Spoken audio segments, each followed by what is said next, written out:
Edorobo will always be Edorobo at estapadora, ganun din maging estapadora. Ito'y big time na estapadora, matinik talaga. At ang estapadora at dorobong ito, kahit na patong-patong ang kinaharap na asunto at warrant of arrest, sige pa rin ang panloloko. At talaga, ito, naritong report.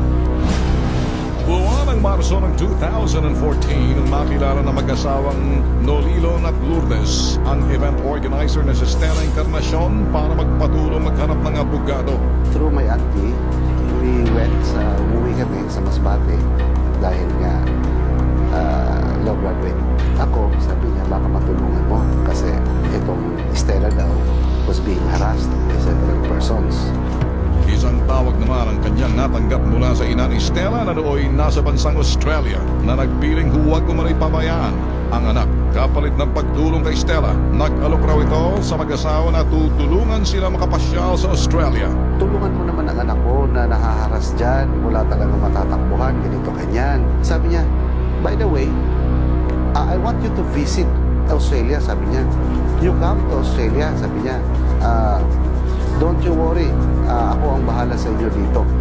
Matapos matulungan si Stella, agad umay kinuha sa kanila mga dokumentong kakailanganin para sa pagproseso ng visa. Mahigit sa 20,000 pesos din ang kanilang naibigay sa pangbayad para rito. 15 to 30 days ang promise niya. Eh, paano yung ibang papel? Wala kami ng ibang papel. Sabi niya, madali lang yan. May mga kakilala ako, may contact ako. Hindi pa napapagawa niya ng paraan. Pero makalipas ang 6 na buwan, walang nangyari sa kanilang visa application. Dito na raw nagdudang mag-asawa, kaya minabuti na lamang nila i-cancela ito. First we demanded is for the documents to be returned. Nang na-return naman ang documents, we were surprised to know bakit may mga peke ito. Mula noon, hindi na raw sinasagot ni Stella ang kanilang mga tawag at text messages tungkol sa perang naitangay rin ng kawatan. Kaya naman napagpasya nilang ilapit ang reklamo sa pulisya at mapag-alaman nilang hindi lang silang nabiktima ng dorobo. More or less, in Masbate, pagkakalam ko, there are 3 estafa cases, 3 or 4, and one of which may judgment of conviction na. Sa pagsasaliksik ng Bitag T3 na pag-alaman na may iba pang pending warrant of arrest, ang nirereklamong si Stella Encarnacion mula sa Masbate at Quezon City sa kasong estafa at grave coercion. Kasama ang Bitag T3, agad pinuntahan ng mga operatiba ng Pasig PNP ang bahay ng inirereklamo, bit-bit ang warrant of arrest.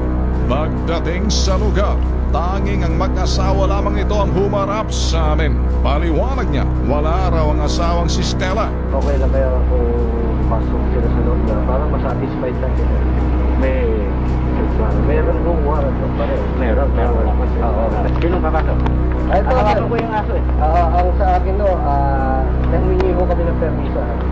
Pero sa kalagitnaan ng pakikipag-usap sa kaharap na lalaki, ipinagmalaki niya na may kumpare umano silang isang opisyal.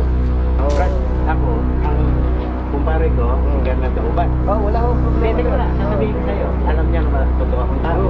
Kung ayaw nilang maniwala, sabi yun. Pero ako, wala kayong nakita. Ako tumawag sa kumpare ko, sabi ko ba? Pumilit ko nga. Hindi ako nagpumilit. Hindi po, humingi po kami ng... Tinatanong ko kung pwede. Babala ng Bitag T3, tandaan ang mukhang ito ng hindi mabiktima sa sinamang makakakilala at makakaalam sa kinaroroonan ng taong ito. Ipagbigay alam agad sa Pasig Police Station o sa tanggapan ng T3 Enforce.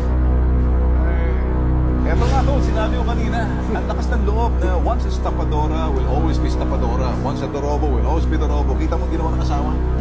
Wala nang t-shirt, labas pa yung kilikilo ng maraming buhok. Pagkatapos sila sabi, kilala ko si Colonel Ganun. Nag-date na pa. Parang dumighay pa. Dumigay pa. Tapos napansin natin na parang nagbuga ng hangin sa kanyang wetpacks. Oh my God! Yeah!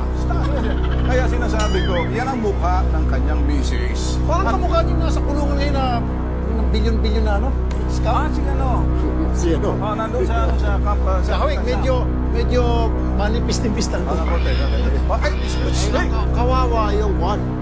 Yung Colonel Dauban. Nagagamit na naman yung pangalan. Eh, kung sino ka man Colonel Dauban, sabihin mo, hindi mo kilala yung umak na yun. Nadadawit ang pangalan nyo. Kaya dito sa T3, pag ilalantad din namin yung pangalan para isuka kayo. Yo.